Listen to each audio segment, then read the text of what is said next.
Great.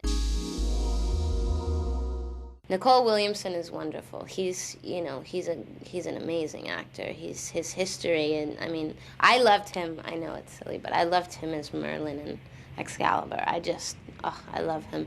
He's very bizarre and unique, and very sweet man. As well as Piper Laurie, Jean Marsh, everybody on there they were a dream. They really were. There was no. Most often there's always someone, that's difficult or doesn't really want to be there, and everybody there was very into their job and very into being there and very sweet to me. None of them were nasty to me. We just had a really good time, and it was hard work. TikTok there was a man inside of TikTok, upside down. He had his legs out like that. So, and he was a gymnast. So his legs come up here, right? And then he has bent completely over and underneath. And so he's looking, here's the feet and here's the round part of the middle section. He's bent completely over. So his back is completely bent the wrong way, like over. And he's looking at a little screen on the inside so he can see where he's going. But it's an incredible difficult position to be crouched in, and you have to, once you're in, you have to stay there. You can't just do it for 30 seconds. But he was wonderful, really funny. And Jack was very complicated, because Jack was all, there was a guy named Stuart who played Jack, who is incredibly tall and incredibly thin when he had to be walking. When we had to see him full figure. But otherwise it was Brian Henson and the gang that made him work. So it was very intricate. Every finger, every tiny movement of the body is controlled by someone's hands, by a finger movement or something. And it's just ingenious how they make that work. It's so complicated when you see all the wires and the time and just all the effort and work that goes into it. It's just mind-blowing.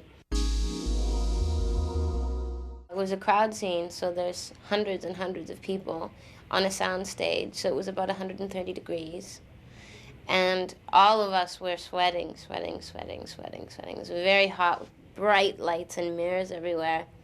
So it was fun and it was beautiful to look at, but I got into the Cowardly Lion's back, and we'd done it a couple of times, and with those huge scenes you can't do them too many times because there's so many workings going on, and I was sitting on it and I'm waving and I'm happy, and all of a sudden I just kind of went, hey, and I just fell off, and everyone came running up, wake up, just because it was hot. But I was so embarrassed. I was like, oh, I fainted, But I was constantly trying to blow on the guy inside the Cowardly Lion suit, because the suit weighs like 200 pounds, and in like 110 degree heat, that's pretty major.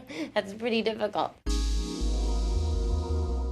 They had the opening at Radio City Music Hall, and it was a big deal.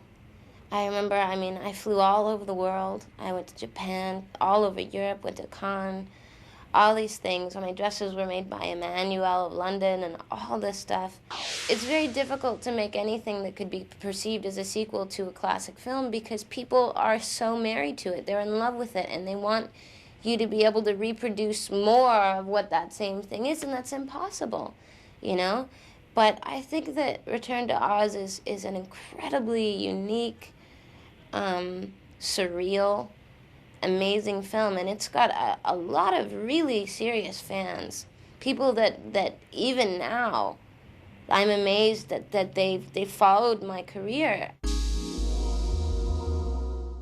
The fame that I have gotten, I'm very lucky. My fans, the people that I've met anyway, are really nice people.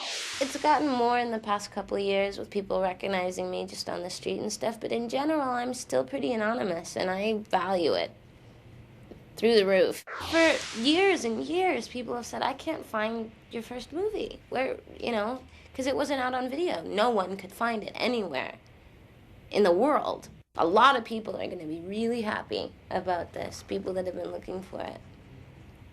And I'm happy, I'm glad people remember it. It was like this whole huge chapter of my life as a kid, that's I'm never going to forget. You know, it's the whole beginning of my introduction to this life, this career.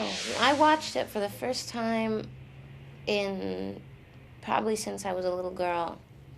And I got so emotional. I really just, the music is incredible. The music is so beautiful. And just watching, it was just so amazing looking back and watching, because you remember every day. You remember, oh, on that day it was freezing and this happened, or on that day, oh, there's something funny happened. And every single shot, every angle, you remember something. And it was wonderful.